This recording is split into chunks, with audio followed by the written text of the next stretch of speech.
This is going to be a very short video about how I make my ink drawings. I'm not gonna film the whole process, just gonna talk while I'm working. This is an Inktober thing.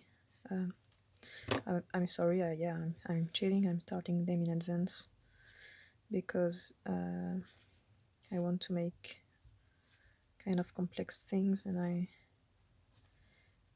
kind of cheating with the concept, but it's not really an Inktober anyway, since there's this whole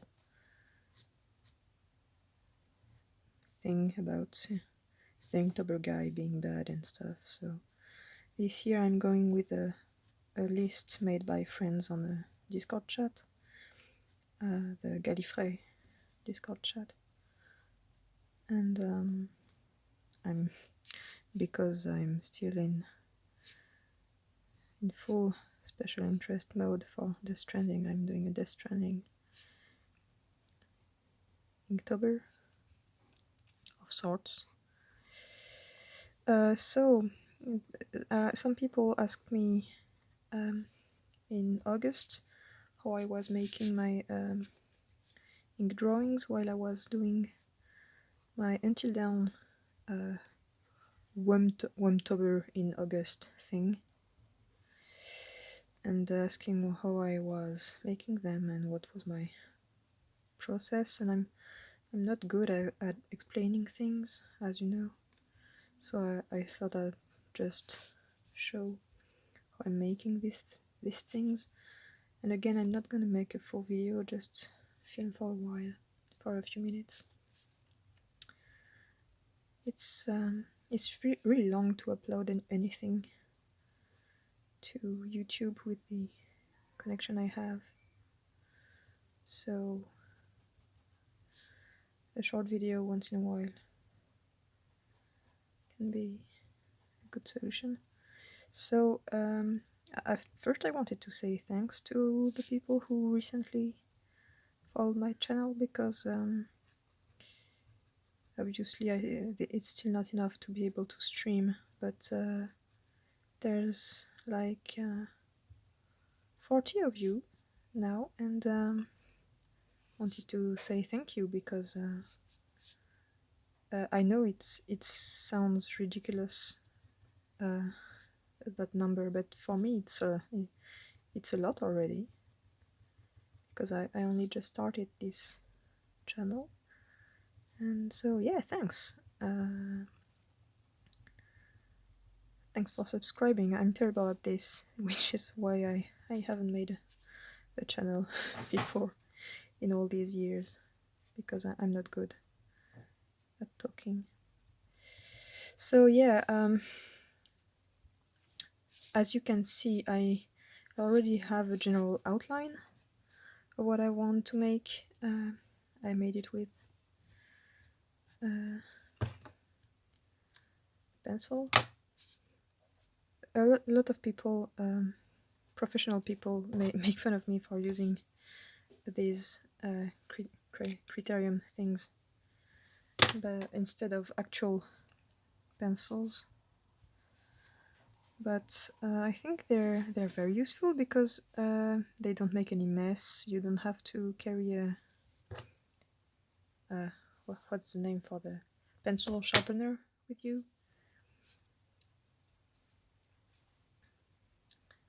They're always sharp. You don't have to worry about that. So I don't know. A lot of people make fun of me for using them, but I think they're very useful. My cat is currently standing right next to my desk, so if you hear him at some point, you'll know why. So the general idea is to draw an outline and some details if they're complicated, like faces, because I'm really bad with faces. And as you can see, I'm not doing the ink part in any particular order. Like I did a bit there, it's not very methodical, which is why I haven't really explained it before. Basically, there's just this outline, and you use I use a small pen to draw the details. Before this year, I was using paper that wasn't made for ink drawings. It was in sketchbooks made for pencils or similar things. Sometimes I was making them in my watercolor sketchbooks. The point is, it wasn't made for inks, and so the paper wasn't made to glide when you were inking things. And this is a very smooth paper with no bumps or anything, no texture at all. The pencil really glides on it. And so that sounds really nice, but at first it was really stressful when I did the first drawings in this challenge, because I've been making Inktober things for a while now, since the first one, I think. And the point is, all the previous ones were made on paper that isn't made for inks. And so the techniques I had developed for my ink drawings were made for paper with a lot of friction. And I was collecting old pens to create different textures and stuff. And that's a thing I can't do here, because all the textures have to be made with cross-hatching. You can't rely on the paper itself to create texture, so you have to hatch like this. You can say, I'm gonna grab an old pen for this part and it's gonna make some shadow, or this needs a new pen, or this needs an extremely old pen that you can barely see, and I'm gonna make that texture that way. You can't do that here, because all the pens look the same on the page. So basically what I'm trying to say is that I had to learn everything from scratch with this sketchbook, and this is the fourth drawing. It's been kind of a learning curve for me, and but I'm confident enough now to be able to do it on camera. So hey, basically here we are. So the general idea is you create after knowing exactly what you're gonna draw. There's always black areas in your drawing, and you're gonna need big pens. I'm using croquis markers because they're cheap and easy to find. This one has a large tip, and basically you're making blocks with them, blocks of shadows. This one is gonna be like this because it's not because you make some outlines that you can change your mind later. And so you make these blocks, and for the big shadows, and everything in between is gonna be cross-hatching with a small pen. And that's basically it, and you do it over and over and over again until the picture is finished. See, I am a terrible teacher. That's why I hesitated all these years when people were like, hey, make a YouTube channel, explain how you do this and that, and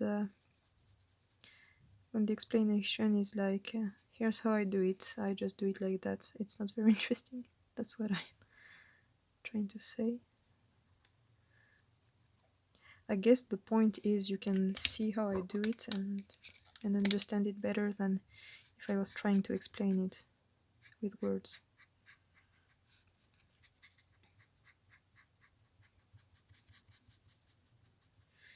The prompt for this day 4 is cursed. For me it was a no-brainer to draw Cliff. He is cursed in a way.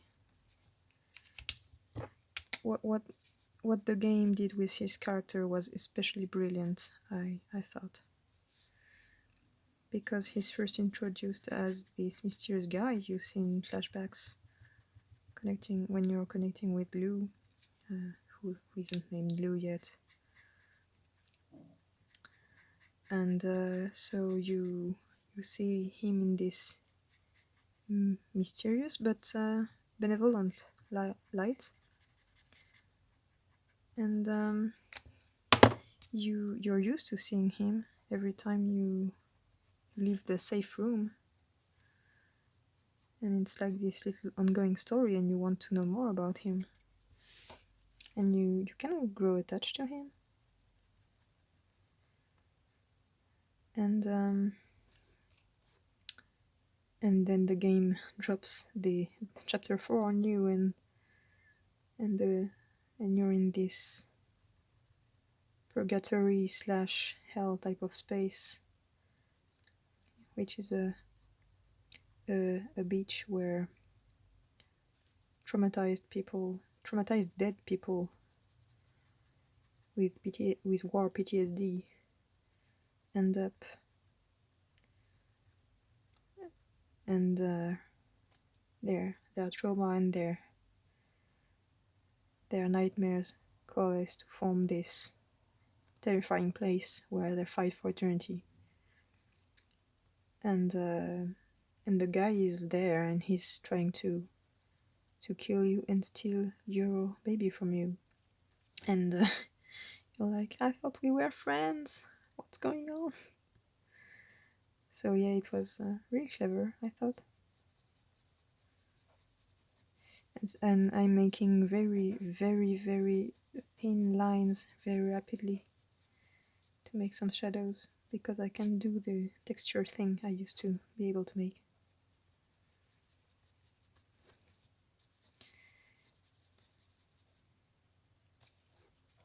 I'm gonna do a bit of hair and then I'm gonna stop recording there, because I think it gives a general idea of how I do things.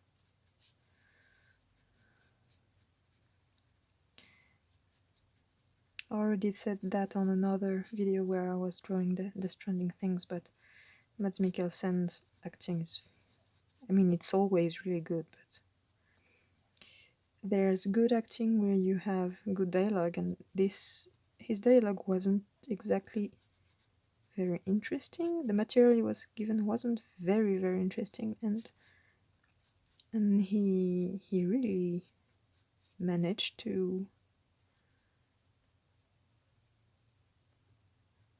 make you feel things for this guy, for Cliff.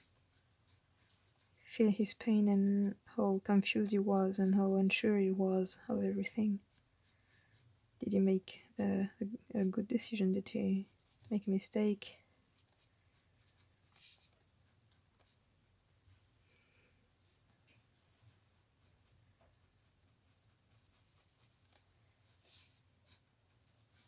He was just trying to protect his family, and he did the opposite of that.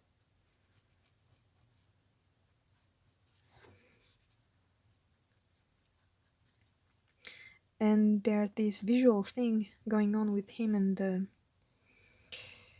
the spiderweb / dreamcatcher thing. And at first, it's also very clever, because at first when you see that imagery with him in the center of a web, you're like, oh yes, yeah, he's the spider in the middle of the web. That's a symbol. That's the center of the things happening to us. He's the problem. But no, it turns out it wasn't the metaphor. We weren't reading the metaphor right. He was just a bad dream, trapped in a dream catcher. He isn't there to. He isn't doing things on purpose. He's just caught in this tangle in this web of problems created by Emily, and it's not really his fault that he's creating more problems by accident. Okay, so yeah, I'm gonna stop there. It's a forced prompt in this challenge. I'm gonna post the other ones in time. Not right now, but in October, in a few days. So, of course, it's not finished. I just wanted to make a short video to explain how I was inking things. So, yeah, I hope you enjoyed this, and I see you later. And if you're doing an ink challenge, I'm not gonna try to convince you to not do the quote-unquote official Inktober list, since the guy turned out to be not a great person. I'm not gonna judge you if you do the Inktober main list, but please consider finding an alternative list made by friends of yours or other things. There's quite a lot of them floating around, and they're not at all connected with the guy. So if you want to make the challenge, you can always do an ink challenge in October if that's your thing, because it's very much my thing, and still be disconnected from the guy and not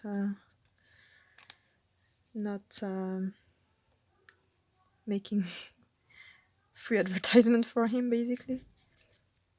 So yeah, if you're doing a similar challenge, have fun this October, and I see you later.